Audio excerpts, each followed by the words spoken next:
Ser podcast.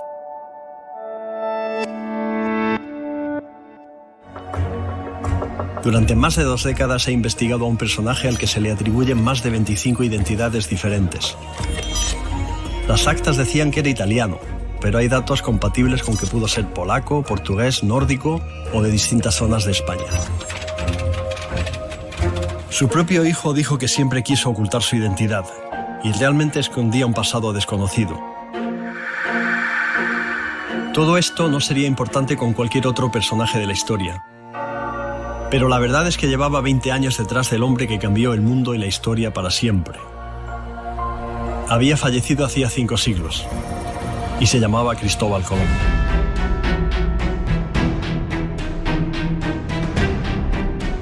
Lo decía en la introducción del programa. Cristóbal Colón se ha convertido, o su legado, mejor dicho, en algo polémico, ¿no? Escuchábamos un fragmento del inicio de ese documental de Televisión Española que el doctor José Antonio Lorente ha utilizado para dar a conocer los resultados parciales de esos estudios de ADN que ha realizado en los últimos años. No vamos a entrar a valorar, lo haremos en otro programa, cuando precisamente el doctor Lorente publique de una manera científica los resultados, la metodología, conclusiones, cómo se ha llegado a ese resultado que, en teoría, pues tiene que ser en breve, ¿no? Pero sí que nos vamos a centrar en la figura de Cristóbal Colón. Cristóbal Colón, a través de una exposición absolutamente espectacular que podemos ver en el Palacio de Liria, el Palacio de los Duques de Alba, en la calle Princesa de Madrid. Cartas de Colón, América en la Casa de Alba. Una exposición que hemos podido visitar junto con Álvaro Romero, el cocomisario de esta maravillosa muestra, en donde vamos a poder ver los lazos que existen entre la Casa de Alba, la familia de Cristóbal Colón y el archivo increíble que nos ayuda a ver no solamente esos lazos, sino a reconstruir parte de esa historia de América tan apasionante de finales del siglo XV y sobre todo a lo largo del siglo XVI. Documentos de Pizarro, documentos de la familia de Moctezuma, documentos de todos esos nobles indígenas que fueron reconocidos en la corte de España en aquella época. Bueno, infinidad de detalles que, como digo, nos ayudan a redescubrir la historia, dejando de lado una vez más esa manida y sucia leyenda negra que no aporta absolutamente nada veraz a la historia de España. Esto es lo que nos ha contado Álvaro Romero en esa visita que hemos realizado con él a la exposición Cartas de Colón, América en la Casa de Alba.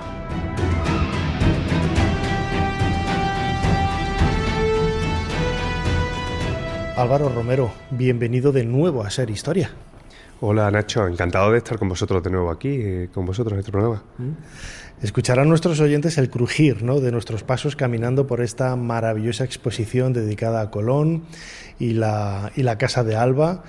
Además una institución, ¿no?, una casa nobiliar que durante siglos ha tenido precisamente ese vínculo, ¿no?, que es un poco lo que contáis en esta primera estancia, ¿no?, de la exposición. Hay documentos que vinculan a Colón con la Casa de Alba, más por objetos, ¿no?, en posesión de la Casa de Alba que por relación familiares. ¿Dónde nace esa relación y por qué las cartas de Colón están aquí?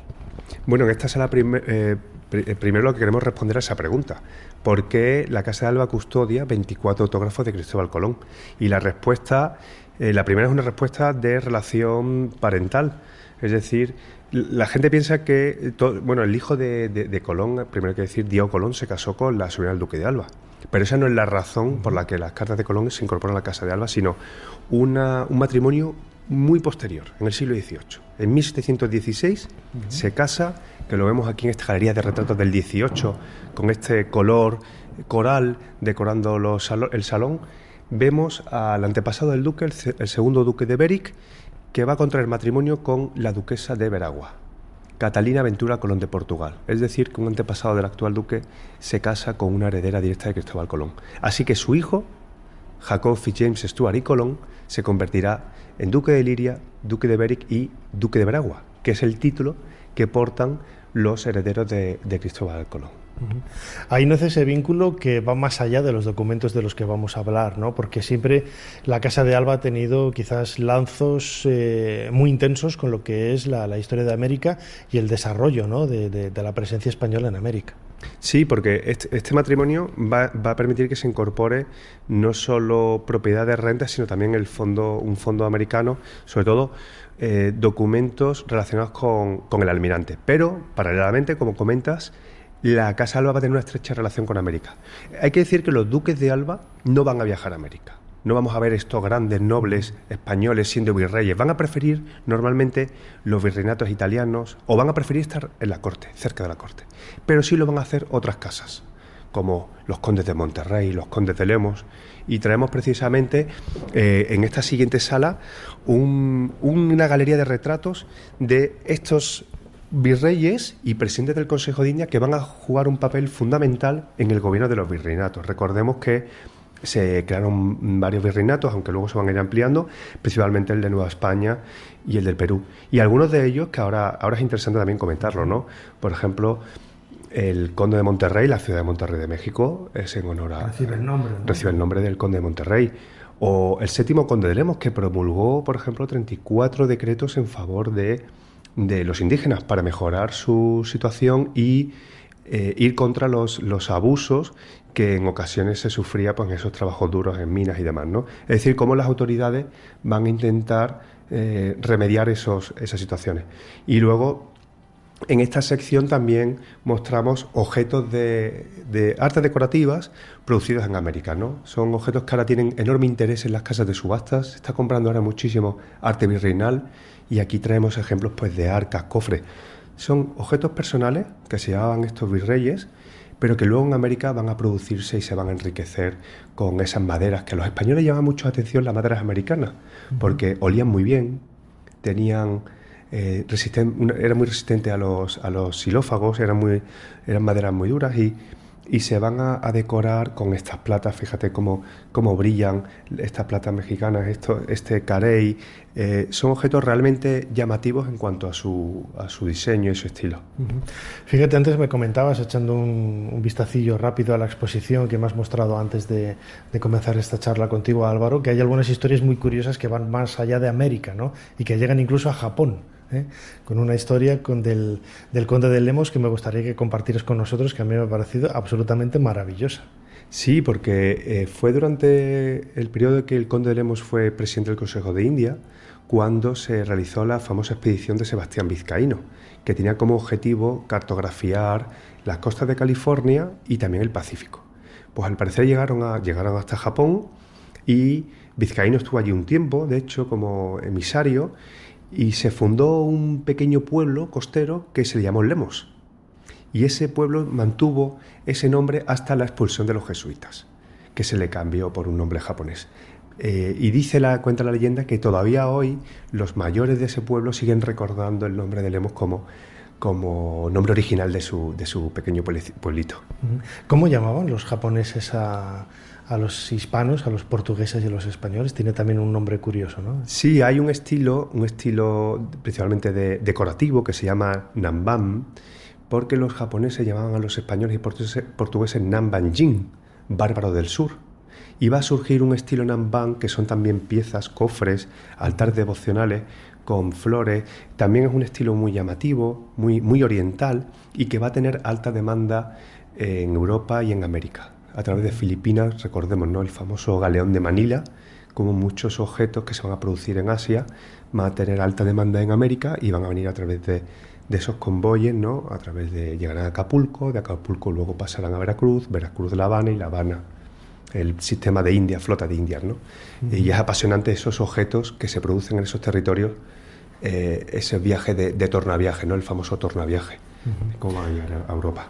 En la exposición también contamos con algunas piezas realmente sorprendentes, ¿no? Una colección de escudos que nos ayudan, ¿no?, a conocer también esos vínculos que había entre América y España, ¿no? Siempre hemos pensado en esa leyenda negra de la aniquilación, exterminio, ¿no?, de los indígenas americanos, y sin embargo la documentación, ¿no?, nos hace ver que aparte de que sabemos que no fue como se ha dicho, ¿no?, en la leyenda negra, pero todos estos documentos también nos están hablando de un vínculo casi también nobiliario, ¿no? Vínculos entre las familias nobiliarias de las culturas indígenas mesoamericanas y su llegada a Castilla, a España, ¿no?, en el siglo XVI, pues con todos los honores. Sí, aquí, pues digamos, después de las cartas de Colón, el fondo americano más importante del archivo de la Casa de Alba es el Nobiliario de Indias, que son 235 escudos que van a otorgar los reyes a conquistadores españoles, a ciudades, tanto prehispánicas como de nueva fundación, y también a la nobleza indígena.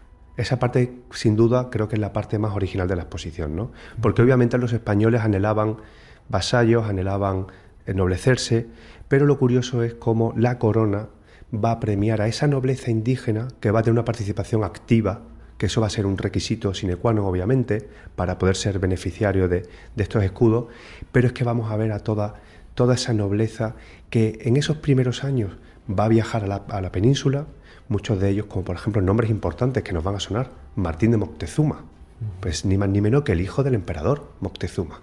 Va a recibir educación religiosa en España y se va a casar aquí incluso, y el rey le va a premiar con un escudo de armas y con la gobernación de una serie de villas que ya eran propiedad de su padre.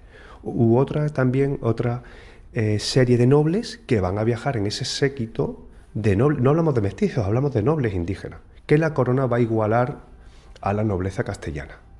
Y eso es sin duda una parte fundamental de ese encuentro, obviamente, ese choque violento entre dos mundos, pero que nos habla de esas complejas alianzas entre españoles y la nobleza de los naturales de esos territorios. Y además son escudos maravillosamente ilustrados, decorados. Desde el punto de vista artístico a mí me ha fascinado porque es un viaje también a esa visión, ¿no?, hispana, castellana, española, de cómo eran pues, los monumentos, los animales, la cultura, ¿no?, porque todos esos elementos indígenas son los que llegan hasta nosotros a través de esos escudos, ¿no?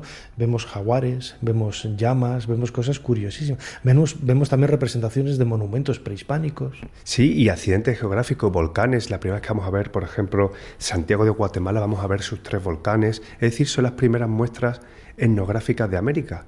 Estamos ante las primeras representaciones gráficas de América, y por eso desde el punto de vista visual es muy llamativa esta sala, como podemos ver estos escudos con estos colores, y sin duda creemos que va a despertar el interés de los visitantes. Uh-huh. Quizás la parte más importante de toda la exposición es también la que da nombre, ¿no?, a la misma, esas relaciones, ¿no?, entre Cristóbal Colón y la Casa de Alba. Son todos los autógrafos que ya de por sí conserva el archivo de la Casa de Alba y que también algunos os han cedido para esta, te lo comentaba antes, ¿no?, a mí me parece perfectamente resuelta esta vitrina que refleja un poco el aspecto del globo terráqueo, rodeada, ¿no?, de esa documentación, de esas cartas, en donde podemos ver, disfrutar de esa comunicación. Esto es como los WhatsApps de la época, ¿no?, casi los emails del momento, ¿no?, del siglo XVI, del siglo XV en este caso, y XVI entre los españoles en América y la corona aquí. Sí, aquí la otra comisaria, Consuelo Varela, y yo teníamos aquí nos encontramos con la incertidumbre de cómo exponer tantos autógrafos y ya está muy bien resuelto por el diseñador.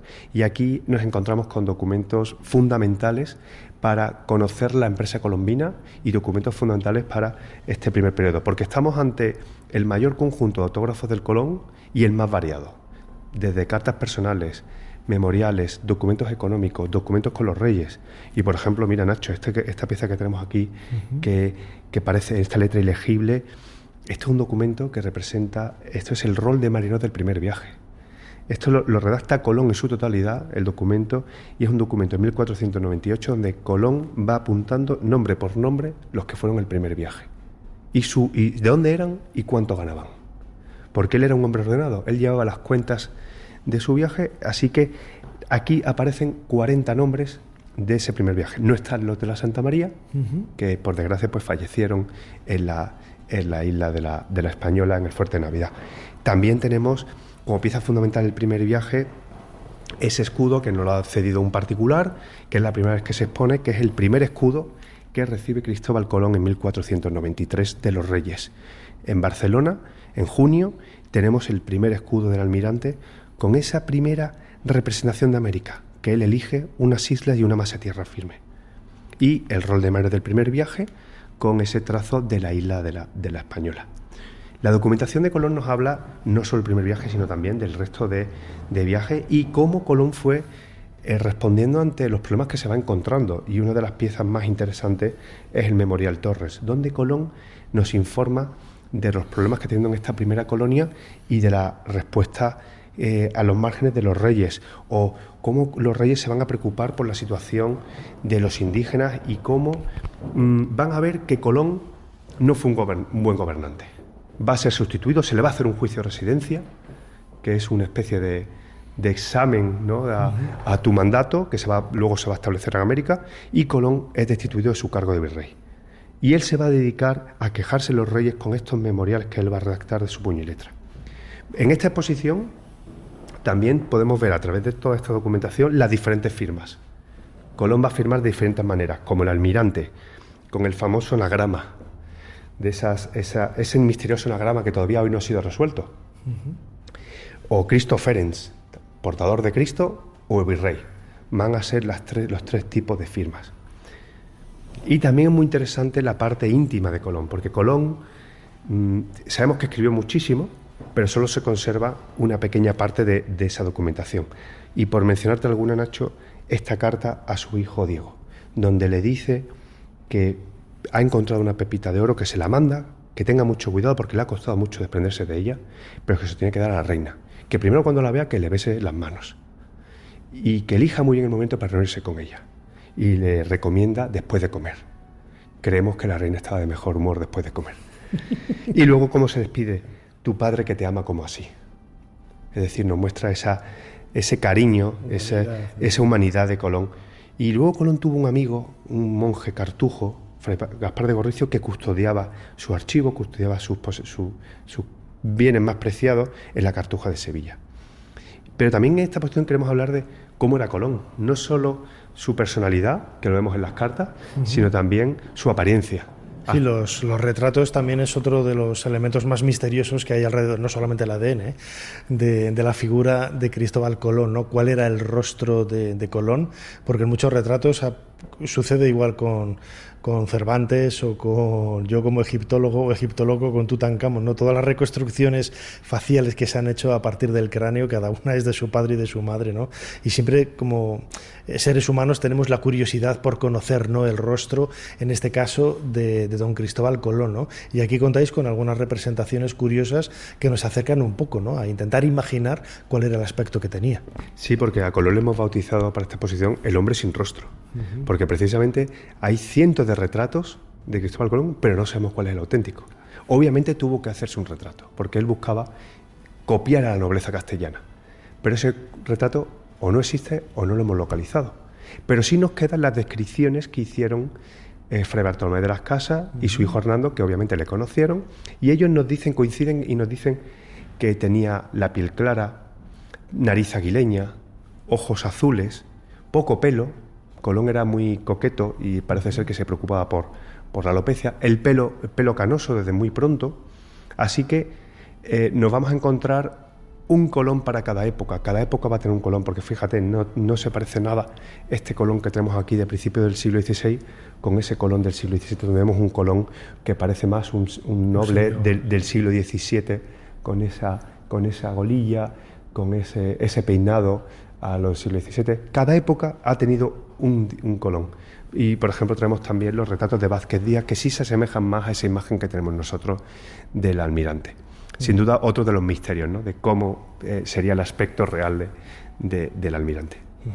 Una de las etapas que más me ha gustado, ¿no?, de esta exposición es el propio papel protagonizado por la Casa de Alba, ¿no?, la 16ª duquesa de Alba, que tuvo la inquietud, ¿no?, de documentarse, estudiar. Pues no es fácil de leer estos documentos, ¿no?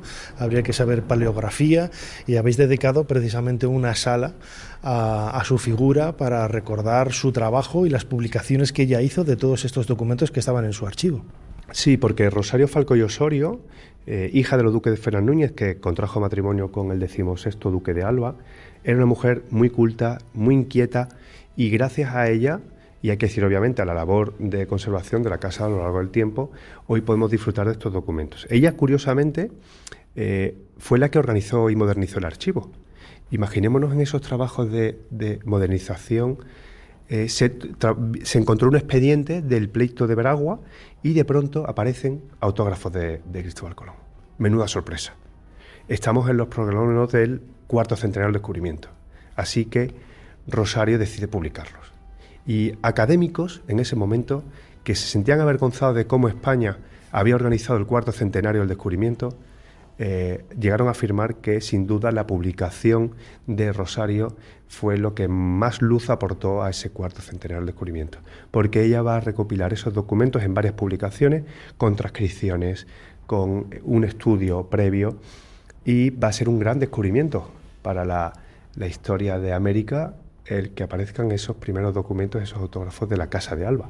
Y ella va a realizar una labor de organización de todo el archivo, y por eso en esta vitrina hemos expuesto también documentos importantes del Fondo Americano de la Casa de Alba, que es uno de los fondos más importantes del archivo, donde vemos crónicas, conquistadores que a los oyentes les sonarán: Bernal Díaz del Castillo, Bartolomé de las Casas, Pedro Cieza de León, que fue la primera crónica del Perú, y documentos que nos hablan de mestizaje, de cédulas reales donde los reyes van a prohibir la esclavitud, mapas, portulanos, documentos relacionados con esa, digamos, esa conquista de las fronteras a través de no solo de la espada, sino también de la pluma. Es decir, es una exposición que nos habla de la historia de España y la historia de América, esa historia común que queremos que la gente se acerque a las fuentes primarias, porque ahí es donde va a encontrar información realmente útil y sobre este periodo tan interesante. Seguramente si hiciéramos eso, pues nos llevaríamos una sorpresa, ¿no?, del papel de España en la conquista de América, en la colonización, en todos esos documentos, ¿no? Uno de ellos, lo comentabas ahora, ¿no?, de Francisco Pizarro, hablando de la importancia de esas relaciones. En otros documentos, ¿no?, también se dice lo que decías ahora, ¿no?, de intentar perseguir o abolir la esclavitud, que nos puede sonar un poco extraño, ¿no?, pero hay que verlo en ese momento, ¿no?, del siglo XVI, que marcan un poco que no fuimos tan malos ni tan horribles en la presencia en América, ¿no? Y esta carta de Pizarro es especialmente espectacular, ¿no?, por la relación con su hija. Sí, desde luego es algo bastante singular en la historia de la humanidad, ¿no? España ha sido uno de los pocos países que ha puesto a debate su propia colonización en una fecha tan temprana como el siglo XVI, ¿no? En un mundo totalmente diferente, la sociedad totalmente diferente a la que vivimos hoy día, ¿no? Entonces, obviamente hay que analizar con mucha precaución el pasado. Pero sí, aquí hay documentos realmente sorprendentes, ¿no? Que Francisco Pizarro se preocupado por su sucesión, que es algo natural, ¿no? Pero cómo le va a pedir al rey, a Carlos V, que legitime a su hija mestiza, a su hija Francisca Pizarro Yupanqui, habida con una princesa inca, con Quispe Sisa. Además es una historia interesantísima, porque esta pobre tuvo que huir porque ella vio cómo mataban a su padre, Diego Almagro el joven, tuvo que huir del Perú, vino a España, se casó con su tío Hernando, y tiene una vida que ahora sí que está despertando el interés de historiadores y divulgadores. Al final murió en Trujillo, y ahí está su palacio, que se puede ver todavía en la fachada del palacio, un busto de cómo era esta Francisca Pizarro, y otros documentos que nos hablan de eso, de cómo la corona desde muy pronto va a prohibir y a perseguir la esclavitud indígena, y cómo va a fomentar el matrimonio, es decir, va a fomentar el mestizaje, algo que sin duda hace única la presencia española en América.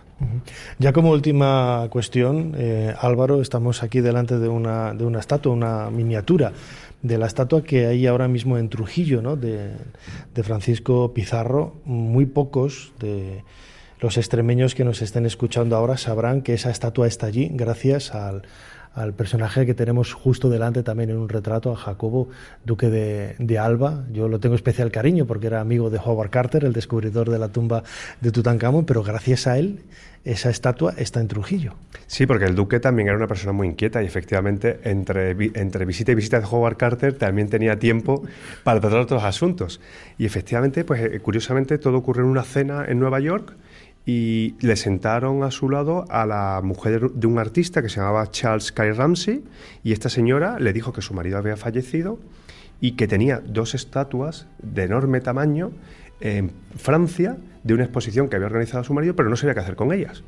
Y el duque le dijo, bueno, ¿y por qué no la dona usted a Trujillo? Y dijo, porque era de Pizarro. Claro, era de Pizarro. Y dice, ¿y qué es Trujillo? Y dice, pues la ciudad donde nació. Claro, imaginémonos esa americana que no tenía ni idea de...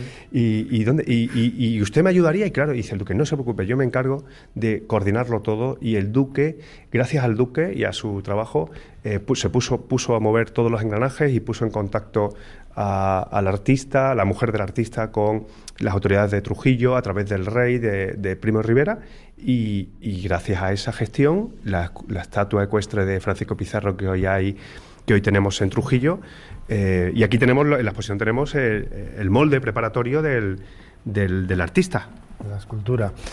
Bueno, pues hemos hecho un viaje un poquito rápido, ¿no?, por esta exposición que desde luego merece más tiempo.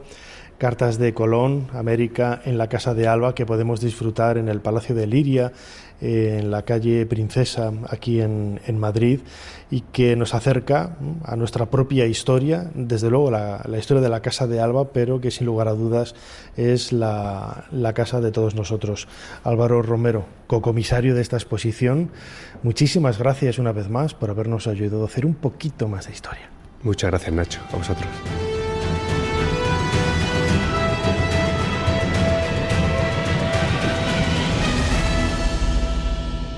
Suscríbete a Ser Historia. Todos los episodios y contenidos adicionales en la app de Cadena Ser y en nuestros canales de Apple Podcast, Spotify, iVoox, Google Podcast y YouTube. Escúchanos en directo en la Ser los domingos a la 1:30 de la madrugada. Cadena Ser. La radio.